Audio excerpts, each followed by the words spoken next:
नमस्कार दर्शक मित्रों, आप देख रहे हैं जीपीएमसी न्यूज़ 24/7 लाइव।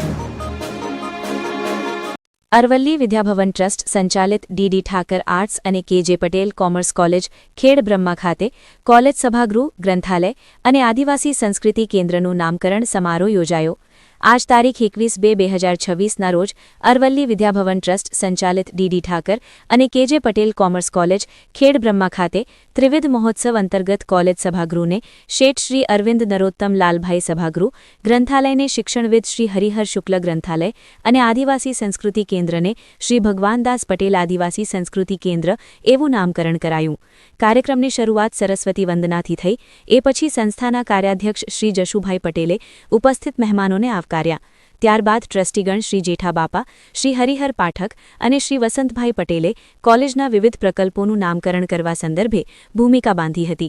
એ પછી શુક્લા સાહેબના દીકરી કલ્પનાબેન શુક્લા, કોલેજના પૂર્વ આચાર્ય શ્રી ઉજમભાઈ પટેલ, ભારતીય કિસાન સંઘ દિલ્હીના શ્રી બાબુભાઈ પટેલ, યુનિવર્સિટીના કુલસચિવ શ્રી રોહિતભાઈ દેસાઈ, શ્રી ભગવાનદાસ પટેલ, સરદારધામના મંત્રી શ્રી ભાઈલાલભાઈ પટેલ, સાહિત્યકાર ડોક્ટર મણિલાલ પટેલ વગેરે મહેમાનો દ્વારા કોલેજ અને ટ્રસ્ટ થકી શ્રેષ્ઠીઓ, વિદ્વાનો, શિક્ષણવિદો તેમજ સમાજસેવકોને ઋણ તર્પણ કરી સન્માનવાના કાર્યક્રમને બિરદાવ્યો હતો। આ પછી અધ્યક્ષ સ્થાનેથી શેઠ શ્રી સંવેગ લાલભાઈએ પોતાનાથી જે કંઈ સારું થાય છે તે વડીલોના સંસ્કાર અને આશીર્વાદથી થાય છે એમ જણાવી સત્પ્રવૃત્તિમાં દાન કરવાથી એક આત્મસંતોષ થાય છે તેમ જણાવ્યું હતું। એમણે કહ્યું હતું કે જો તમે કોઈના આંસુ લૂછી શકો તો સારી વાત છે, પણ જો આ ન થઈ શકે તો તમારું એવું કોઈ કર્મ તો ન હોવું જોઈએ કે જેથી કોઈકની આંખમાં આંસુ આવે। છેલ્લે તેમણે કોલેજને ₹30 લાખના માતબ્બર દાનની જાહેરાત કરવા સાથે સેવાભાવથી કાર્ય કરતા અરવલ્લી વિદ્યાભવન ટ્રસ્ટ અને કોલેજ સાથે લાલભાઈ પરિવારની આગામી પેઢી પણ જોડાયેલી રહેશે એવી ખાતરી આપી હતી। આ પ્રસંગે અરવલ્લી વિદ્યાભવન ટ્રસ્ટના ટ્રસ્ટી અને વ્યવસાયી ખેડૂત એવા રસિકભાઈ પટેલે ₹1,11,111ના દાનની જાહેરાત પણ કરી હતી। વળી તેમણે ખેતી કરતા તેમના ચિત્રકારીના શોખને જાળવી દોરેલા ચિત્રોનું પ્રદર્શન પણ અદ્ભુત હતું। વિશેષમાં આ પ્રસંગે શ્રી દલપત ભારતી ગોસ્વામીએ સ્વવંદનાબેન ગોસ્વામીની સ્મૃતિમાં સંસ્થાને ₹11,111નું તુલસી દલ સ્વરૂપે દાન આપ્યું હતું।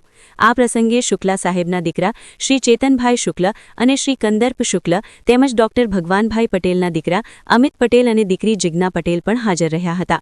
વિશેષમાં આ પ્રસંગે કેમ્પસ ડિરેક્ટર અને પૂર્વ આચાર્ય શ્રી નટુભાઈ પટેલ, ઉપાધ્યક્ષ શ્રી રાજાભાઈ પટેલ, સંસ્થાના સ્થાપનાકાળના કારોબારી સદસ્ય અને પૂર્વ ઉપાધ્યક્ષ શ્રી શામળા કાકા, શ્રી જગદીશભાઈ કે પટેલ, શ્રી ધર્મેન્દ્રભાઈ ઠાકર, શ્રી વસંતભાઈ, નરોત્તમ લાલભાઈ પરિવારની વિવિધ પ્રવૃત્તિઓ સાથે સંકળાયેલા શ્રી કાંતિભાઈ પટેલ વગેરેની પ્રેરક ઉપસ્થિતિ રહી હતી। કાર્યક્રમનું આભાર દર્શન પ્રિન્સિપલ ડોક્ટર વી.સી. નેનામાએ કર્યું હતું। સમગ્ર કાર્યક્રમનું સંચાલન ડોક્ટર રોહિત જે દેસાઈ અને ડોક્ટર હરપાલસિંહ ચૌહાણે કર્યું હતું। રિપોર્ટર દિનેશભાઈ પી પટેલ, 4 તાલુકા મંત્રી Shri GPMC news 24/7 live.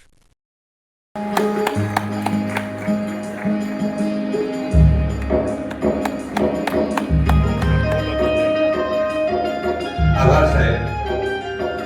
Doctor રોહિતભાઈ દેસાઈ, કુલ સચિવ શ્રી